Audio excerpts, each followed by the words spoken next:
one of the classes this summer that's based on a big questions class is the Who Should Vote class. And I'm excited for the students who take that class. One, it was designed by Caleb McDaniel, who, as I mentioned before, won the Pulitzer Prize. And one of the graduate students who worked with him to teach the class the first time is who's going to teach it this summer, right?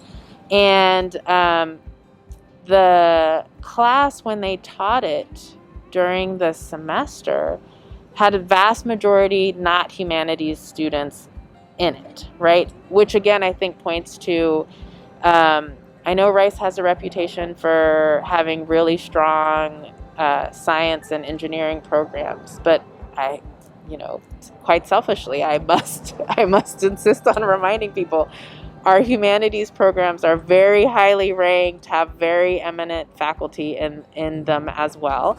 And so I'm excited for the students who take that class, because that is another one of those, this question of who should vote is so important in this particular moment. And if we needed any more example of that, the fact that it's still a question tells you something about its importance, right? We can see state legislatures across the United States are looking at what their voting rules are, about what the requirements are in order to vote, talking about what the voting period is going to be like and all of that, whether they're going to allow mail-in ballots. Right?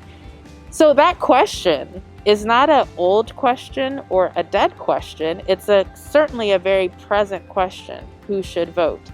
But what I love as a historian is that the class looks at this question over time, right? We don't get to this moment in 2021 of thinking about, who should have access to the franchise just now. There's a whole history that gets us to this moment. And I think students will better understand what's at stake in this moment if they know this longer history of how different rules about voting and different requirements developed historically and what their purpose were, the purposes of those restrictions were in the past. And then if they see links between what's happening in the present, that's very important.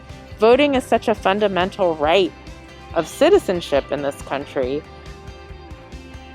I wish more people understood the meaning and the history of the franchise in the United States. Perhaps we'd have higher voter participation each election year if more people knew how hard fought the right to vote has been in this country, right? So maybe as a historian, I overvalue the what people will take from knowing that history, but I think it's deeply important for us to know this history. And so I'm excited for those students in that class this summer who take that class, who should vote. It's not, as I said, it's not just a question from the past, it's a question for exactly this moment.